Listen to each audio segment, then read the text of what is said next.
but something's being recorded. So, okay. So the topic is actualizing community at a time of uncertainty and opportunity, and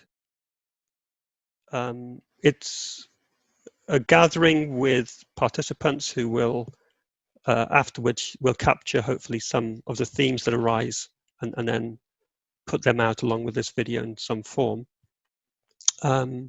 What we're kind of interested in is things like what is community, how, and in particular, what is regenerative community? How can regenerative communities come about? And what are some of the obstacles around that in our own lives? That'll be something that we can open up in the wider group. So what are some of the obstacles in our own lives, and what are some of the opportunities? And so our conversation is going to be a bit of a spark, hopefully, for other participants to share their thoughts and reflections and experiences. And what we're going to do is, this isn't a kind of thesis or a comprehensive account of community. This is just simply to get the ball rolling. It be some ideas, maybe a bit incoherent in places, but the main intention is to get a spark going. So I'll just begin by saying a little bit about what I understand to be regenerative communities, maybe some of the qualities first, and then I'll hand over to you, Shumaisa, to add a little bit in, and then we'll go a little back and forth, and I'll keep an eye on the time. So, I mean, one of the things about the term regenerative, and what I really liked was a particular permaculture teacher who kind of differentiated the term regenerative from sustainable, you know, because there's a whole idea of sustainable communities or sustainable planet, and how does that compare to the word regenerative? And he said, you know, if you ask someone how's their marriage, and they replied and said, well, it's sustainable, you know, and the kind of, you know, quality that evokes, you know, okay, it's managing, but and it sort of means that it can continue. But then there's a term regenerative, which to me is going much deeper, and there's something about healing and wholeness and creating conditions that help life to really nourish, and it's about rebuilding and repair. So there's a lot of things that come into regeneration, and that's both in a kind of non-human world, healing the earth, healing the soil, but it's also the human world. And you know, and I think one of the things that is coming up for me at the moment, particularly because of what's been going on, of news that we've been getting in the States about the killing of George Floyd, and you know, that it isn't an event isolated in time, that it isn't just in the present, that there's something that it has a historical narrative. And I really liked what Marianne Williamson, who we, you know, seen as some sort of, I would say, spiritual activist, and how she framed the idea of marginalization and oppression of blacks in America, that it's got a 250-year history of slavery and a 100-year history sort of institutional racism after that. And there's a real, what hasn't been done is healing that past. You know, in some groups, as she points out, that, you know, Germany gave reparations to the Jewish community in order, you know, in terms of helping to repair some aspect of the past, and that was intended for the black community, but that never really happened. So that, you know, so there they are, moving out of a situation where there's a huge oppression, where there's, you know, no freedom, to one, where do they go, and where's the justice that readdresses the imbalance that has been there for so long. So there's something about regenerative that goes deeper, I think, and it's about healing as well, healing our histories, healing the social aspects. So I'm gonna also just touch on that there's something about having our needs met, both materially, having being cared for, and also about, you know, in terms of what forms this can take. You know, this is a false separation maybe, but there are communities that are more conscious and more formalized. So for instance, communities that come together on an area of land and form intentional eco-communities where they have often, you know, some kind of clear framework and approaches in terms of how they work, how they make decisions, and so forth. And then you can have looser sort of street communities, for instance,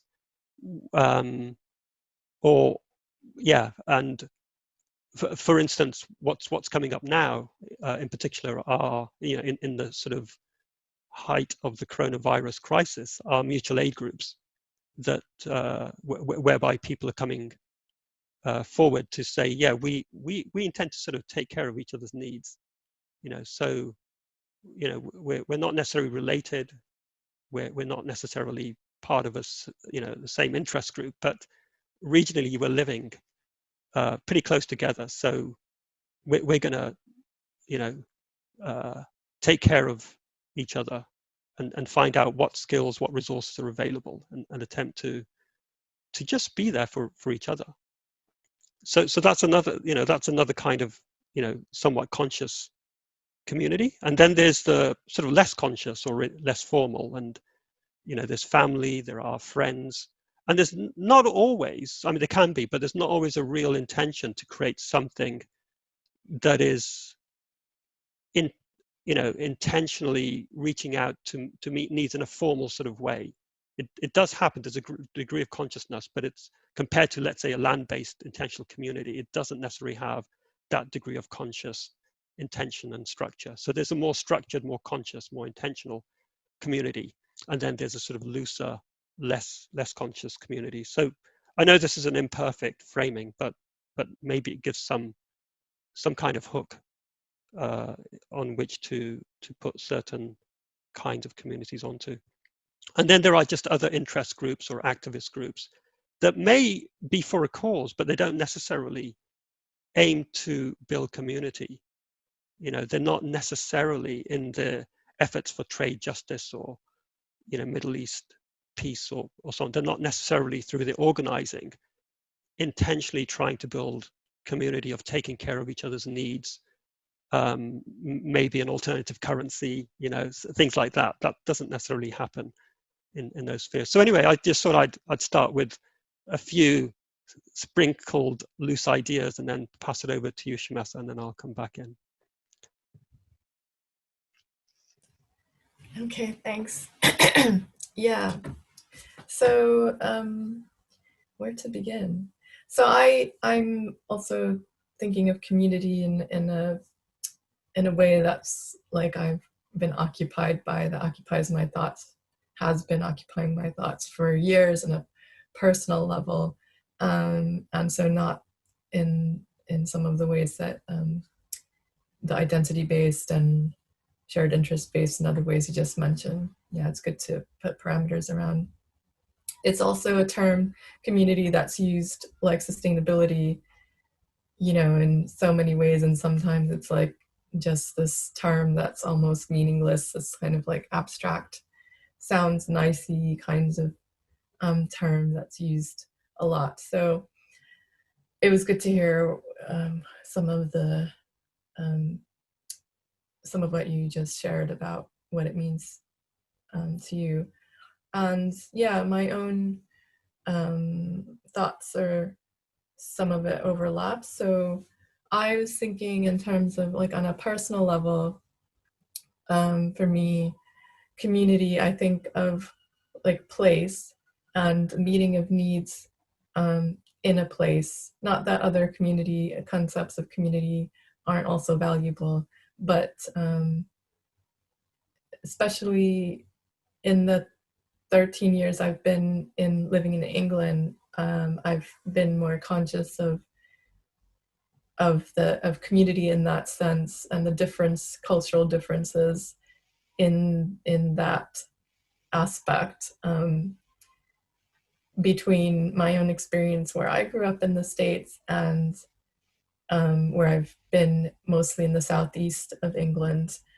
And I realize also there are regional differences within the UK. Obviously, there's regional differences in probably every country, um, and there are differences between cultural differences around the idea of community within the West.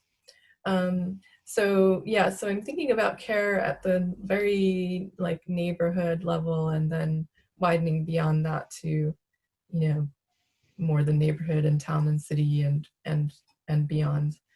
Um, and then care in terms of like I mean I was trying to kind of think of a phrase that could get at what I'm meaning, and there's kind of like the borrow borrow some baking soda or borrow sugar kind of test of like, where you live, can you go and knock on the door of any number of people around you and just kind of borrow something in a different way than the also brilliant kind of sharing of tools via the online like platforms, and sharing and exchange in those forms. But the more organic, spontaneous, just like ability to borrow, knock on somebody's door and borrow, just call them up without having to arrange something, a call or that kind of test of so the care around that, the material needs, the kind of connection, another term that's used a lot, but I mean just like real connection on an everyday level, and also in a way that's woven into the fabric of that place. So it's not crisis induced. So I think in this country and everywhere in the world, but given what I've just said about my experience in this country, just the differences around what community is, and it's been more of a drastic change, this kind of pandemic induced mutual, or what is being called mutual aid, manifestations of community care, which is great. I'm glad it's happening. But all of what I said and my kind of occupations around community preceded all of that. And so I think of it as woven into the place and the micro societies of place, so that it's just ongoing, and has nothing to do with being triggered for a crisis. And then I think that in the West there are like differences. I think that in Mediterranean countries that there's more of this compared to some other places. And then and in terms of regeneration, like it's generative, it's regeneration being the opposite of degeneration, so more life affirming. So I think that that community is has always been important, as long as people have been around, as long as people have existed, but it's, even if it can be more important now, it is because the need to share more, to address the ecological crisis. We have to move towards degrowth, which means sharing more. But I mean, that's a very instrumental way of thinking of it, but there are emotional reasons for community, for connection, at this level, the scale, starting from neighborhood, street neighborhood, and beyond. And then and it meets so many other, addresses so many things, like the mental health crises that have everything to do with the individualistic, materialistic, extractive society, economies that we're embedded in. So moving towards a sense of community and the widening circles, so from like street to beyond to national to global, where needs, material, spiritual, whatever, are met. But as an example, I think there are some really good examples, like in Rojava in northern Syria, and in the US in Jackson, Mississippi, where there's like an ecosystem of these kinds of manifestations and expressions of care that are meeting the food system, like issues, food needs, education, community safety, all kinds of needs, and it enables the sharing and application of individual gifts to meet these needs. And again, going back to then that helps, people's mental health and physical health and all of these things. So I guess I will stop there. I think I've probably talked enough. That's great. And I like the idea of that not being crisis sort of dependent, that that it's interwoven into the fabric of society, that there's a kind of deep yearning for community, even in times of normality. And there's something about normality that is